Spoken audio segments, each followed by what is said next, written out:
구원에 이르는 지혜 제1장 완전한 지혜 11번째 시간입니다. 불로 연단한 금, 흰옷, 안약이라는 소제목하에 모두 10개의 질문으로 되어 있습니다. 요한계시록 3장 17절에는 예수님이 진단하신 라오디게아 교회의 실상이, 18절에는 라오디게아 교회를 향한 예수님의 조언이 기록되어 있습니다.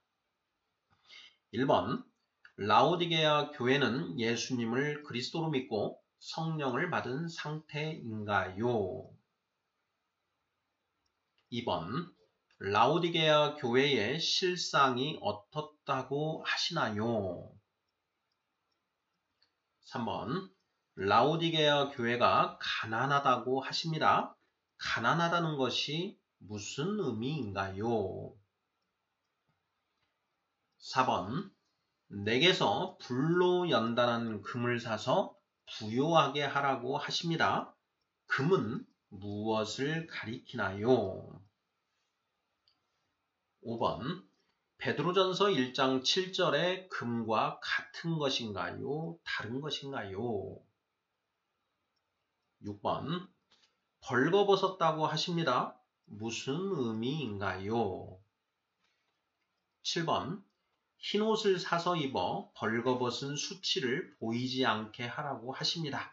흰옷은 무엇인가요? 8번, 눈이 멀었다고 하십니다. 무슨 의미인가요? 9번, 안약을 사서 눈에 발라 보게 하라고 하십니다. 안약은 무엇인가요? 10번, 성경의 어떤 말씀을 이렇게 해석할 수도 있고 저렇게 해석할 수도 있다고 하는 것은 바른 태도인가요? 잘못된 태도인가요? 자, 이렇게 해서 모두 10개의 질문입니다. 자, 1번부터 답을 풀어가 보도록 하겠습니다. 자, 요한계시록 3장 17절에는 예수님이 진단하신 라오디게아 교회의 실상이, 18절에는 라오디게아 교회를 향한 예수님의 조언이 기록되어 있습니다. 1번, 라오디게아 교회는 예수님을 그리스도로 믿고 성령을 받은 상태인가요? 하는 질문입니다. 자, 요한계시록 3장 17절, 18절 한번 보겠습니다. 요한계시록 3장 17절, 18절 읽어보겠습니다. 자, 17절입니다. 내가 말하기를 나는 부자라 부요하고 부족한 것이 없다 하나 너의 공고한 것과 가련한 것과 가난한 것과 눈먼 것과 벌거벗은 것을 알지 못하는도다. 18절, 내가 너에게 권하노니 내게서 불로 연단한 금을 사서 부요하게 하고 흰옷을 사서 입어 벌거벗은 수치를 보이지 않게 하고 안약을 사서 눈에 발라 보게 하라. 이렇게 되어 있습니다. 자, 17절은 라오디게아 교회의 실상에 대해서 쓰고 계신 그런 내용이고, 그리고 18절은 이 라오디게아 교회를 향한 예수님의 권면, 조언이라고 할 수가 있는 것이지요. 자, 1번 질문입니다. 자, 라오디게아 교회는 예수님을 그리스도로 믿고 성령을 받은 상태인가요? 하는 질문입니다. 자, 답은 무엇인가요? 자, 라오디게아 교회라고 되어 있죠. 자, 교회는 성도들의 모임을 교회라고 하지요. 성도 한 명이 모여 있어도 교회고, 성도 2명, 3명, 10,000명, 1000명, 1억 명이 모여 있어도 교회인 것이지요. 자, 라오디게아 교회라고 했을 때는 라오디게아 지역에 있는 성령 받은 사람들의, 성도들의 모임, 공동체를 라오디게아 교회다, 이렇게 하는 것이죠. 자, 그러면 자, 라오디게아 교회는 예수님을 그리스도로 믿고 성령을 받은 상태이다, 이렇게 이제 얘기할 수 있는 것이죠. 자, 성도는 성령 받은 사람을 성도라고 하는 것이지요. 자, 그리고 그 성도들의 공동체가 교회인 것이니까 당연히 라오디게아 교회는 성령을 받은 상태다. 이렇게 답을 해야 명확한 그런 답이고 의문의 여지가 없지 않을까 싶습니다. 자, 2번 라오디게아 교회의 실상이 어떻다고 하시나요? 17절 말씀이죠. 너가 말하기를 나는 부자라 부요하여 부족한 것이 없다고 하나 너의 공고한 것과 가련한 것과 가난한 것과 눈먼 것과 벌거벗은 것을 알지 못하는도다. 이렇게 되어 있습니다. 자, 그러니 라오디게아 교회의 실상은 어떻다라는 것입니까? 부자라는 것입니까? 가난하다는 것인가요? 가난하다라는 것이죠. 자, 실상은 라오디교회 너의 실상은 공고하고 가련하고 가난하고 눈이 멀었고 벌거벗고 있다라는 것이죠. 이것이 라오디게아 교회의 실상이다. 이렇게 지금 요한계시록 3장 17절이 선포하고 있다라는 것. 문자적으로 해석할 때 의문의 여지가 없지요. 3번 보겠습니다. 라오디게아 교회가 가난하다고 하십니다. 자, 가난하다는 것은 무슨 의미인가요? 하는 질문입니다. 라오디게아 교회가 가난하다. 가난하다. 그런데 그 가난하다는 것이 지금 좋다는 것입니까? 나쁘다는 것입니까? 자, 네가 말하기를 너는 부자라고 하는데 너의 실상은 가난하다. 지금 문제가 있다 이런 얘기죠. 그러니까 가난하다는 것이 여기에서는 나쁜 의미로 쓰여지고 있습니다. 예수님의 그 산상수훈 중에 팔복, 마음이 가난한 자는 복이 있나니 천국이 그들의 것이요. 자, 이때 마음이 가난하다라는 것하고 지금 여기에서 말하는 그 가난하다라는 것은 그 맥이 완전히 다르지요. 이걸 같다 이렇게 이해를 하면 아주 잘못된 이해가 되죠. 자, 가난하다. 라오디게아 교회가 가난하다. 도대체 가난하다는 게 무슨 뜻일까요? 어떻게 우리 성도님들께서는 답을 하시겠습니까? 자, 정답은 가난하다는 것은 부요하지 못하다라는 것이죠. 부요하지 못하다. 자, 성도가 부요하다라는 것은 어떤 상태가 부요한 것인가? 자, 말씀이 충만한 상태. 그렇죠. 영적으로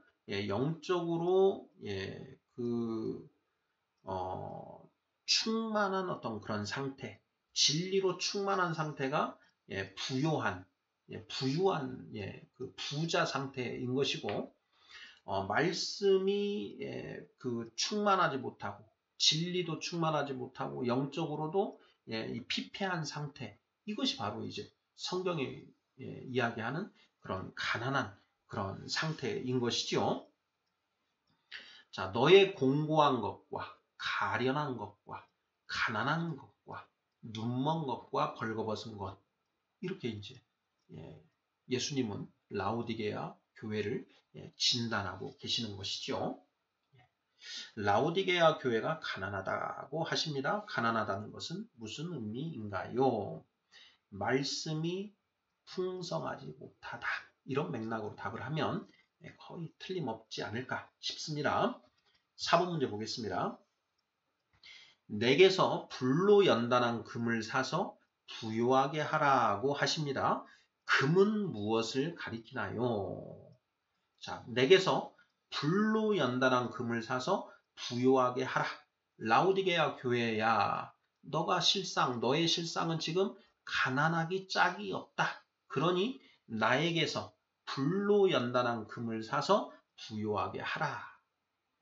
이렇게 지금 말씀하시지요. 바로 18절입니다. 내가 너를 권하노니 내게서 불로 연단한 금을 사서 부요하게 하고 흰옷을 사서 입어 벌거벗은 수치를 보이지 않게 하고 안약을 사서 눈에 발라 보게 하라.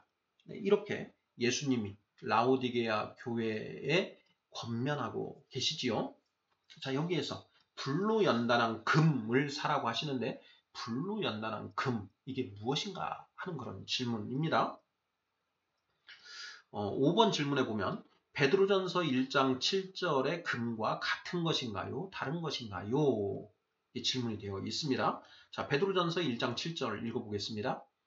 너희 믿음의 확실함은 불로 연단하여도 없어질 금보다 더 귀하여 예수 그리스도께서 나타나실 때에 칭찬과 영광과 존귀를 얻게 할 것이니라.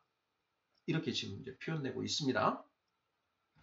자, 베드로전서 1장 7절 불로 연단하여도 없어질 금보다 더 귀하여 이렇게 되어 있는데요. 자, 무엇이 이 금보다 더 귀하냐? 너희가 가지고 있는 믿음의 확실함, 굳건함, 그 너희의 굳은 믿음, 그것이 금보다 더 귀하다. 이렇게 지금 표현을 하고 있는 것이죠. 자, 그런데 여기에 이 금이라고 하는 그 표현과 지금 요한계시록 3장 18절에 불로 연단한 금을 사서 부유하게 하고 여기에서 말하는 금이 같은 것인가 다른 것인가? 좀 다르죠. 예. 베드로전서 1장 7절에서의 그 금은 너희가 가지고 있는 굳건한 믿음이 그 불의 도가 없어질 그 금보다 더 귀하다. 이렇게 표현하는 것이죠. 그러니까 그 믿음이 금보다 더 소중한 것이다. 여기에서 말하는 금은 사람들이 귀하다고 생각하는 그 물질로서의 그 금을 얘기하는 것이고, 그 물질, 너희가 가장 귀하다고 하는 금보다 하나님 보시기에는 너희 믿음의 확실함이 더 귀한 것이다. 이런 얘기를 하시기 위해서 여기 금이라는 것을 표현을 하신 것이죠. 자, 반면에 요한계시록 3장 18절에 불로 연단한 금을 사서 부유하게 하라. 이때의 금은 뭔가 다른 걸 의미하고 있죠. 무엇인가요? 우리가 3번 문제에서 라오디 교회가 가난하다. 가난한 것을 금을 사서 없애는 것이니까 그 금이 무엇이겠는가 우리가 생각을 해볼 수가 있죠. 가난하다는 것이 아까 무슨 뜻이었습니까? 말씀이 빈약하다. 진리로 충만하지 않다. 이런 것이었죠. 자, 내게서 불로 연단한 금을 사서 부유하게 하라. 자, 불로 연단한 금이 무엇일까요? 저는 잠언 2장 7절에 완전한 지혜, 디모데 후서 3장 15절에 구원에 이르는 지혜, 그리고 요한계시록 22장 2절에 생명나무의 12가지 열매, 이렇게 답을 하면 맞지 않을까 이런 생각이 듭니다. 자, 이것과 관련해서 마태복음 25장 15절, 16절을 한번 살펴볼 필요가 있는데요. 한번 읽어보도록 하겠습니다. 자, 마태복음 25장 15절부터는 이제 달란트의 비유 14, 15절이겠네요. 자, 또 어떤 사람이 타국에 갈 때 그 종들을 불러 자기 소유를 맡긴과 같으니 각각 그 재능대로 한 사람에게는 금 5달란트를, 한 사람에게는 2달란트를, 한 사람에게는 1달란트를 주고 떠났더니 이렇게 되어 있습니다.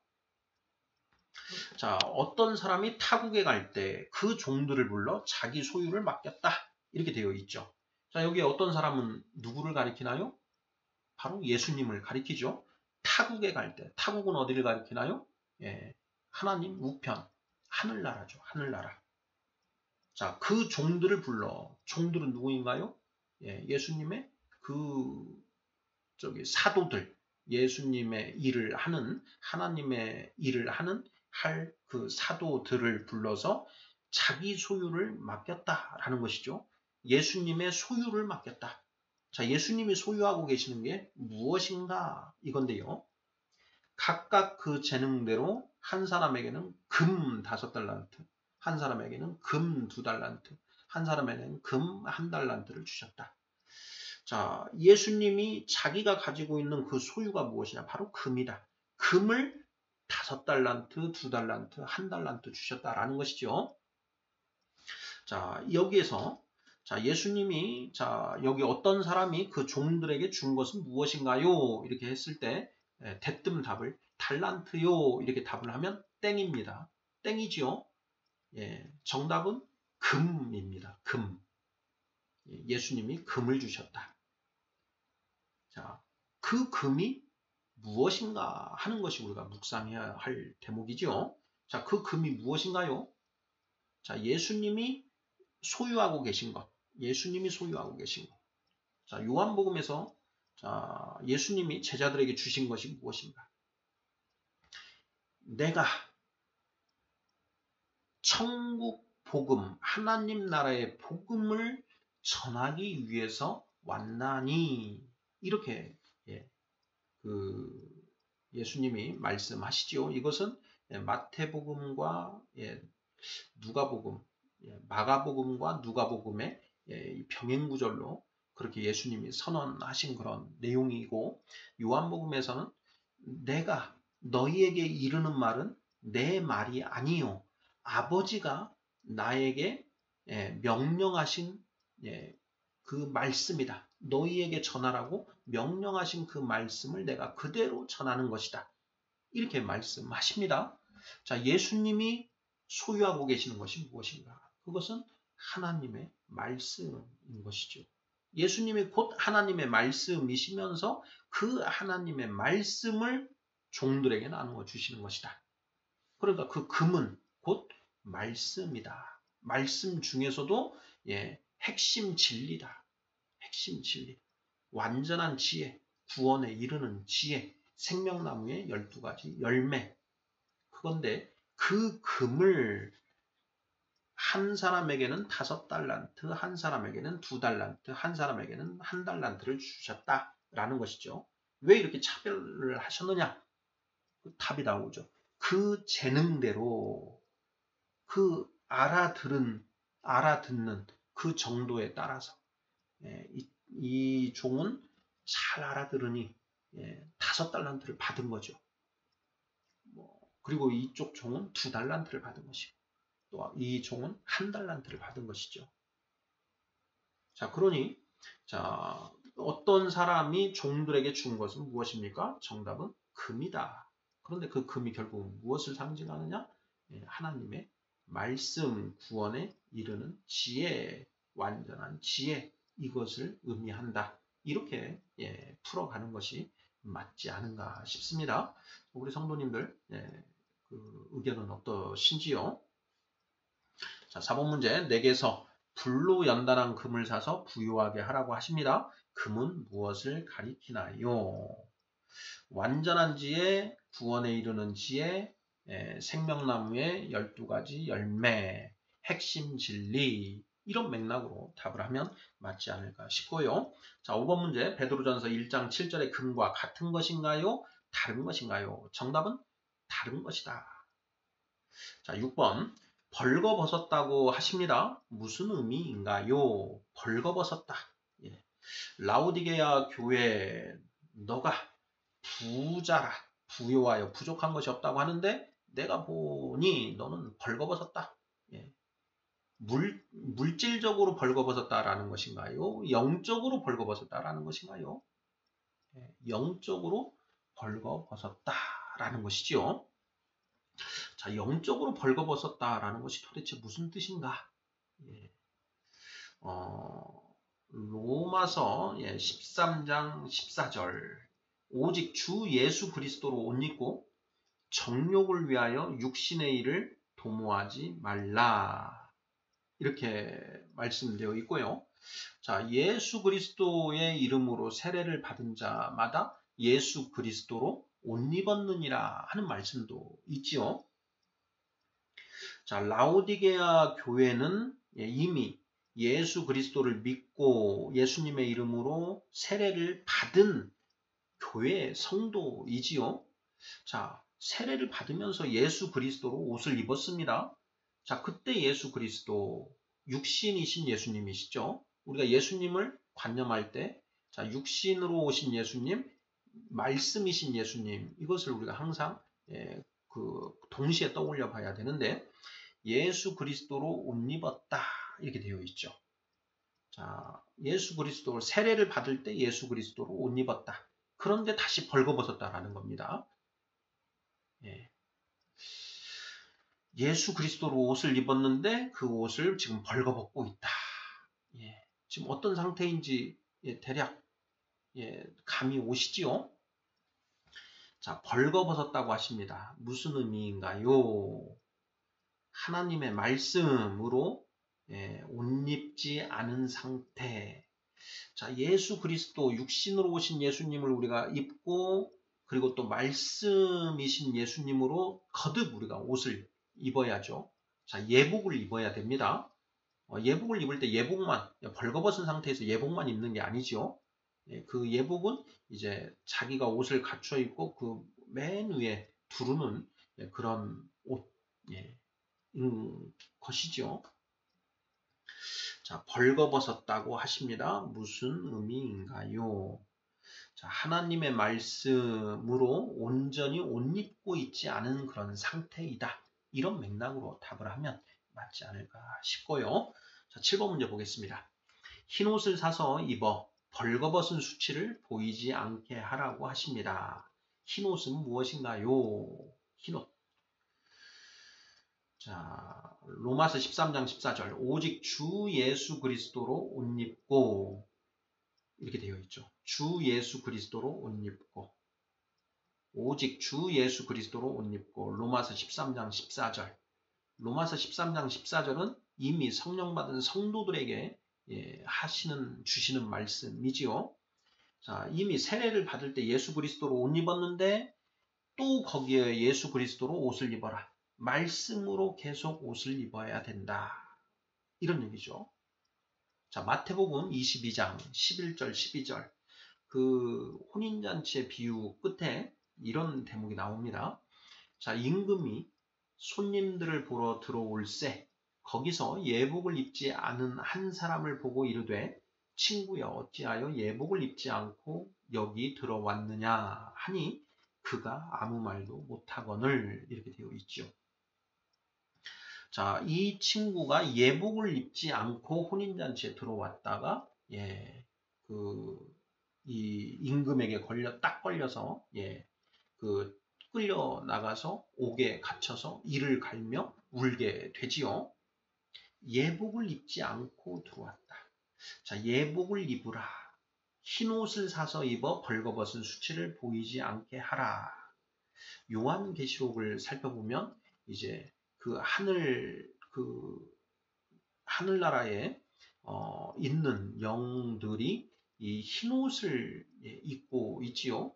순교한 자들은 흰 두루마기를 받아서 그것을 입고 기다리는 그런 상태이고 장로들은 흰 옷을 입고 또 수많은 그 구원받은 이방인들이 흰 옷을 입고 있습니다. 그래서 흰 옷이라는 그런 표현들이 많이 나오는데 이 흰 옷이 무엇이냐? 바로 하나님의 말씀이다라는 것이지요. 하나님의 말씀. 자, 흰 옷을 사서 입어 벌거벗은 수치를 보이지 않게 하라고 하십니다. 흰 옷은 무엇인가요? 하나님의 말씀. 그 하나님의 말씀 중에서도 이미 우리가 얘기했던 구원에 이르는 지혜, 완전한 지혜, 생명나무의 12가지 열매, 그런 핵심 진리들이다. 이렇게 표현을 하면 맞지 않을까 싶습니다. 8번입니다. 눈이 멀었다고 하십니다. 무슨 의미인가요? 자, 눈이 멀었다. 눈이 멀었다. 자, 성령을 받았습니다. 그러면 영안이 이제 열리는 것이죠. 영안이, 눈이 이제 볼 눈이 생긴 것이죠. 그런데 그렇게 생긴 영안이 다시 멀었다라는 것이죠. 다시 흐리멍텅해졌다.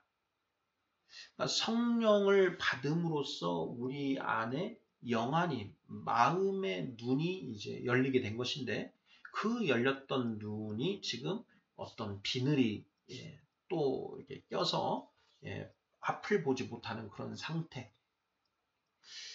자, 에베소서 1장 17, 18절입니다. 자, 우리 주 예수 그리스도의 하나님, 영광의 아버지께서 지혜와 계시의 영을 너희에게 주사 하나님을 알게 하시고 너희 마음의 눈을 밝히사, 이렇게 되어 있죠. 이게 바로 지혜와 계시의 영이 곧 성령이시고, 그 성령을 우리에게 주셔서 우리 마음의 눈을 밝히셨다. 영 안을 열어주셨다. 이거죠. 그런데 그 눈이 지금 멀었다, 이렇게 말씀하시는 거죠. 너희가 지금 그 영안, 내가 너희에게 영안을 주었는데 그 영안이 지금 보지 못하고 있다.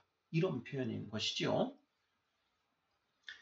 자, 9번 문제입니다. 안약을 사서 눈에 발라 보게 하라고 하십니다. 안약은 무엇인가요? 안약. 영안이 지금 보이지 않는 그런 상태인 것이죠. 뭔가가 껴있다, 문제가 생겼다, 질환이 생긴 것이죠. 그런데 거기에 이 눈의 약을 사서 그걸 치료를 해서 영안이 확실히 볼 수 있게 하라라는 것이죠. 자, 그러면 이 안약은 무엇을 말하는 것일까? 좀 어려운데요. 자, 우리 성도님들 어떻게 답을 하시겠습니까? 자, 안약이 무엇인가? 안약. 저는 이렇게 답을 해봤습니다. 오직 성령으로 충만하라. 성령으로 충만하라. 여기에 안약은 성령 충만을 의미하는 것 아닐까. 요한계시록 16장 13절, 요한복음 16장 13절을 보면요, 이 성령님이 하시는 일을 명확하게 표현을 하고 있지요. 읽어보겠습니다. 그러나 진리의 성령이 오시면 그가 너희를 모든 진리 가운데로 인도하시리니, 이렇게 되어 있죠. 성령님이 하시는 그 사역이 무엇이냐? 우리를 진리 가운데로 인도하시는 일을 하시는 것이죠. 자, 성령님이 우리 안에 계시고 우리가 그 성령님을 찾아서 그 성령을 두드리면 그 성령님이 우리에게 진리로 인도를 해주시는데, 지금 라우디게아 교회는 그런 일을 하고 있지 않다라는 것이죠. 자, 그러면 안약을 사서 발라 보게 하라. 이 안약이 무엇일까? 저는 성령 충만이 아닐까, 이렇게 답을 해보고 보았습니다. 우리 성도님들은 어떻게 답을 하시겠는지요? 성령 충만. 자, 성령 충만이 무엇인가? 자, 요한복음 14장 17절에 이제 그는 진리의 영이라, 이렇게 되어 있지요. 그러니까 성령님은 진리의 영이시죠.